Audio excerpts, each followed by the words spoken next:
بسم الله الرحمن الرحیم. آغاز میکنیم درس 8 عربی رو، الدرس الثامن. من ابتدا متن عربیشو میخونم، بعد توضیحات کلمات و جمله ها رو خدمتون عرض میکنم. الرخا و شده یا ملائکه لماذا تمدحون ایوب یعبد ایوب الله و یحمده لأنه صاحب مال و نعم لا یشکر الصالحون ربهم فی جمیع الاحوال. حانت الفرصة الذهبیة لابلیس مرض ایوب تلف ماله تلف اولاده سرق اللصوص امواله.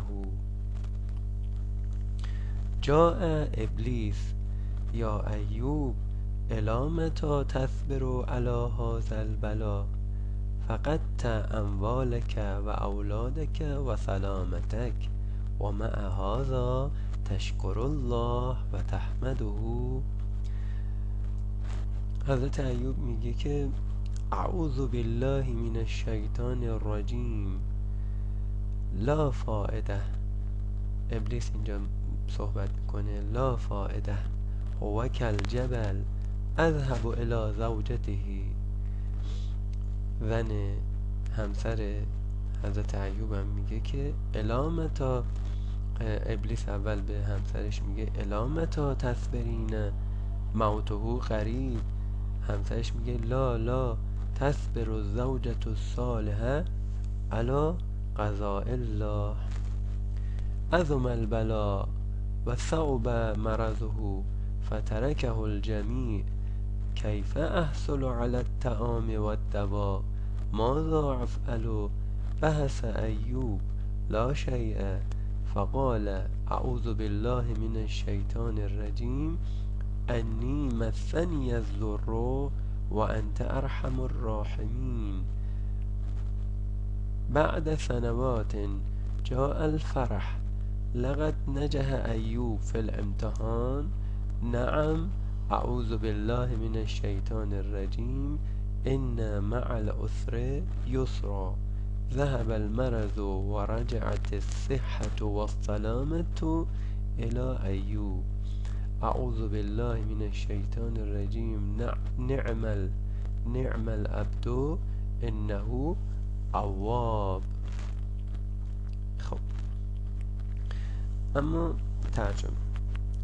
الرخا یعنی راحتی، آسایش. الرخا راحتی، آسایش. شده یعنی سختی. اینا ضد هم دیگه هستن بچه ها. آسایش، سختی. یا ملائکه ای فرشته ها. این ملائکه جمع ملک هست یعنی فرشته. ملائکه جمع ملک، فرشته ها. نکته ای که اینجا هست بچه ها باید بدونید اینه که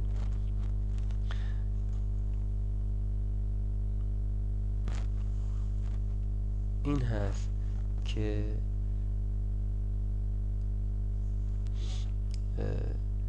اینجا یه کلمه ملائکه داریم. ملائکه. خب دانش آموزا فکر میکنن این مؤنثه، اما این بچه ها الان اسم جمع مکسره. خب هر اسمی که جمع مکسر بود ما نمیاییم زود دربارش قضاوت کنیم بگیم این مؤنث هست. اول ما باید ابتدا کاری که میکنیم اون رو تبدیلش بکنیم به مفرد، یعنی مفرد ملائکه ملک. خب ملک میشه. خب این الان میبینیم که آخرش علامت مؤنث تای تانیث نداره، پس مذکره. پس ملائکه هم اینجا مذکره یعنی مؤنث نیست. پس ملاک ما برای مذکر مؤنث بودن یک کلمه مفرد اون کلمه است، نه جمع مکسر اون کلمه. خب مثلا شما یک کلمه داریم مزارع. خب شما فکر میکنید این مذکره، در حالی که این الان جمع مکسر هست، جمع مکسره. خب ما ابتدا باید مفرد اونو بگیم که میشه مزرعه. خب مزرعه الان مؤنثه، پس اینم مؤنثه، پس مزارع هم مؤنثه، این الان مؤنثه. این یه نکته. اما ادامه میدیم بحثمونو، ترجمه‌مونو. خب یا ای فرشته ها لماذا، چرا تمدحون ستایش میکنید ایوب، یعنی ایوب رو، ولی ما میدونیم که فعل در فارسی میاد آخر جمله. چرا ایوب را ستایش میکنید؟ ایوب خدا رو عبادت میکنه و او را می ستاید. اینجا یه ضمیر ه داریم که به احمدو چسبیده. او را ستایش می کند. لانه یعنی زیرا، چون که یه ه هم دارید اینجا، یعنی او ضمیره، چون که او صاحب مال و نعمت هاست. اینجا یه نعم داریم، درست شد؟ بچه ما تو این درس 3 تا کلمه میخونیم، ببینید 3 تا کلمه میخونیم، اینا هستن: یه دونه نعمه، یه دونه نعمه، یه دونه نعمه. نعمه. خب این نعم حرفه، این نعم اسمه، این نعمه فعله. خب این معنیش یعنی بله. خب این معنیش یعنی نعمت ها. خب این معنیش یعنی چه خوبه، چه خوبه، که تو قرآن هم خوندید، هم پارسال هم امسال. ادامه میدیم. اما اینجا داشتیم که مال و نعمه، مال و نعمت ها. نه نیکوکاران شکر میکنن پروردگارشان را در همه حالت ها، در جمیع حالات. هانت یه فعله، چون فرصت که فاعلش مؤنثه اینم به شکل مؤنث اومده. هانه هانا هانو هانت، فرا رسید یک فرصت ذهبیه طلایی برای ابلیس. ببینید بچه شما، ما این کلمه رو 2 جور داریم. ببینید الان اشتباه نکنید، ما یه کلمه داریم به این شکل ذهبه. خب ذهبه یعنی رفت، این فعله. خب رفت فعله. اما یه دونه هم اینو داریم، ال میگیره از ذهب. خب ال میگیره، یا گاهی اوقات تنوین میگیره، اینجوری میشه ذهبون. خب این 2 تا کلمه که علامتهای اسمو دارن قیافشون مثل اینه، ولی معنیشون زمین تا آسمون با اون فرق میکنه. اینا یعنی طلا. درست شد؟ پس از ذهب یا ذهبون طلا، ذهبه معنیش میشه رفت. خب یه فرصت طلایی برای ابلیس فراهم شد. خب حالا میبینید این ذهب یه تشدید دار آخرش چسبیده. خب وقتی این یه تشدید دار میاد دیگه نمیگیم طلا، یه یای نسبت بهش میدیم، میگیم طلایی. درست شد؟ فرا رسید یک فرصت طلایی برای ابلیس. خب ایوب مریض شد، ثروتش از بین رفت، تلفه تباه شد، از بین رفت. دزدها، لصوص جمع سارقینه، جمع لس دزد یا لس. خب میشه مترادف سارقون هست. لصوص یعنی دزدها دزدیدن اموالشو. ابلیس اومد گفت که ای ایوب الی متی، یه اصطلاحه، یعنی تا کی صبر میکنی بر این گرفتاری مصیبت. خب ابلیس میخواست اینجا حضرت ایوب رو گمراه بکنه، اما خودش شکست خورد. فقط تو از دست دادی ثروت تو، فرزندات و سلامتی تو.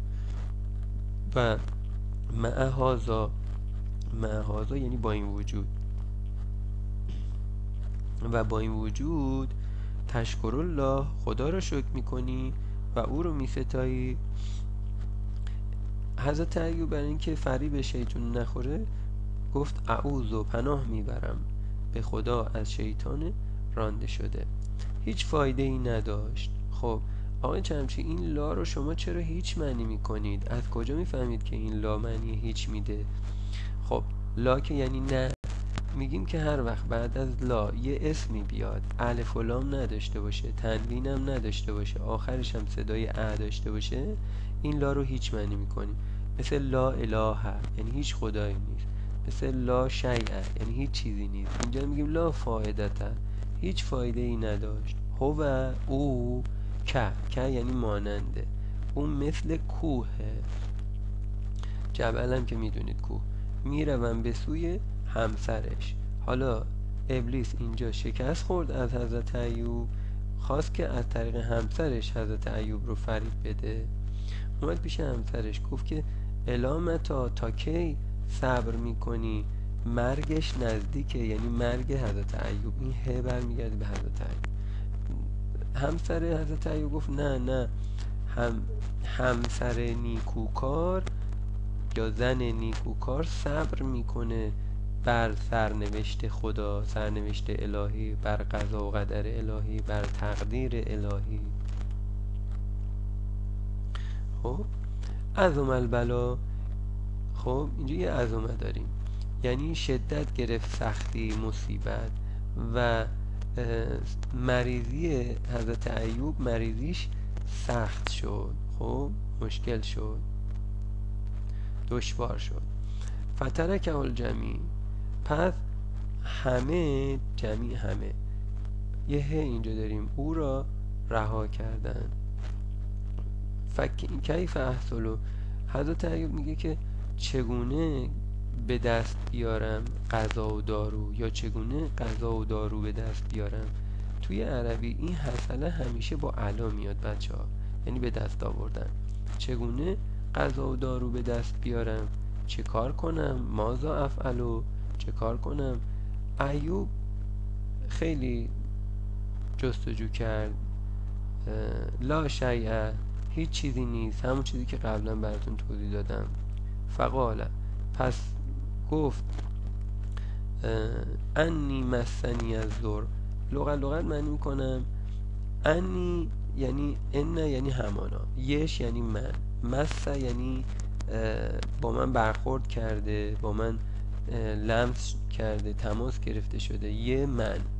زور یعنی گرفتاری، ضرر. حالا اینجا معنی روانش این میشه همانا به من آسیب رسیده، به من ضرر رسیده.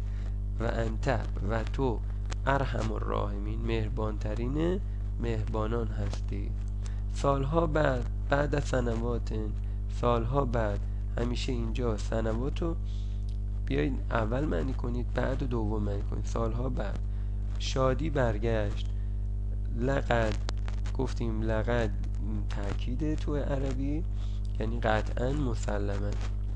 قطعا ایوب در امتحان پیروز شد، یعنی از همه امتحانهای الهی سرافراز بیرون اومد. بله، این آیه هم خداوند داده، همانا همراه سختی آسانی است. اول سختی بعد آسانی، همانا همراه سختی آسانی است. بیماری ذهب، رفت. ولی ما اینجا معنی میکنیم که بیماری حضرت ایوب خوب شد، سالم شد، یا بیماری از بین رفت. و رجعت الصحه و سلامه، سلامتی و تندرستی خب بازگشت به ایوب. خب نعمه یعنی چه خوبه. اینجا نعم العبد یعنی چه خوب بنده ایه، اون کسی که اواب، بسیار بازگردنده است، یعنی به سوی خداش برمیگرده، توبه میکنه و دائما به یاد خداست. چه خوب بنده ایست اون کسی که بسیار بازگردنده است. درست شد؟ این معنی متن درس. پس ما یه بار دیگه چک میکنیم چه خوبه. اینجا عبد یعنی بنده، اواب یعنی بسیار بازگردنده، عسر سختی، یسر آسانی، نجح موفق شد، لقد یعنی قطعا، مرض بیماری، خب صحت تندرستی، فرح شادی، سنوات سالها، ارحم الراحمین مهربانترین مهربانان، مثنی به من برخورد کرده، به من رسیده، زور زیان ضرر، لا شیء چیزی نیست، بحث جستجو کرد، دوا دارو، خب احصل علا به دست میآورم یا به دست بیاورم، جمیع همه، عظمه شدت گرفت بزرگ شد، سخت شد صعوبه، و مرضم که بیماری بود. اینجا قضاء الله یعنی سرنوشت الهی، الامتا تا کی، موتهو یعنی مرگش، قریب نزدیک، هیچ فایده ای نداشت، لا فایده، کل جبل یعنی مانند کوه، اعوذ پناه میبرم، رجیم رانده شده، معهازا با این وجود، تحمدهو ستایش میکنی او را، خب فقط تو فقط از دست دادی،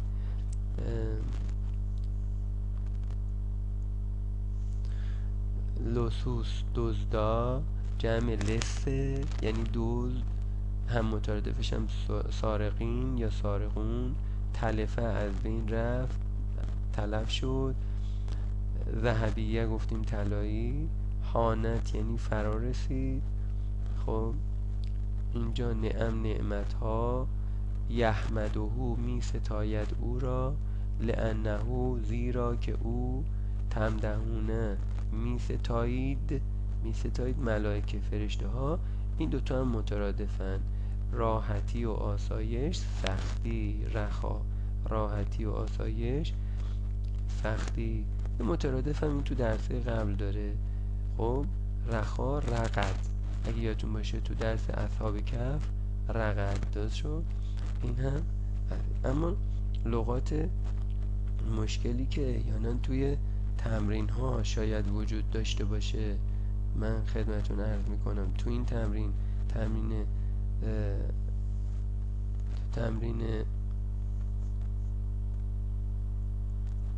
اول اینجا من یه هینما داریم، یعنی هنگامی که قرب یعنی نزدیک، حتی نهایه یعنی تا پایان، نهایه یه بدایه داریم یه نهایه داریم یعنی تا پایان، زمان یعنی تا زمان، فقدان یعنی از دست دادن، خب مصائب جمع مصیبته یعنی سختی ها،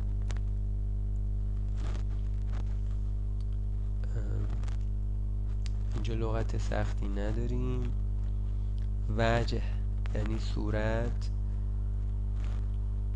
ید یعنی دست، خب ورقت یعنی کاغذ، غرفت اتاق، خب منزدت یعنی میز، اینجا لغت سختی نصره یعنی یاری کرد، صادق راستگو، اینجا وعد الله مؤمنین مؤمنات جنات وعده داد، خب جاء امر یعنی قد جاء یعنی آمده، امر دستور، کریم بخشنده آدم بخشنده، خب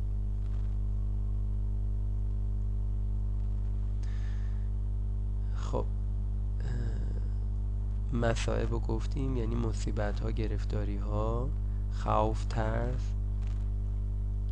اینجا لا تتعبو یعنی خسته نمیشه، ها یعنی کودکش، طفله ها کودکش،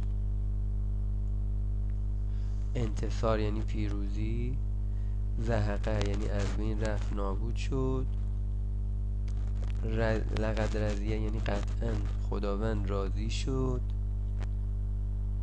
خب بقیه‌شم که آسونه.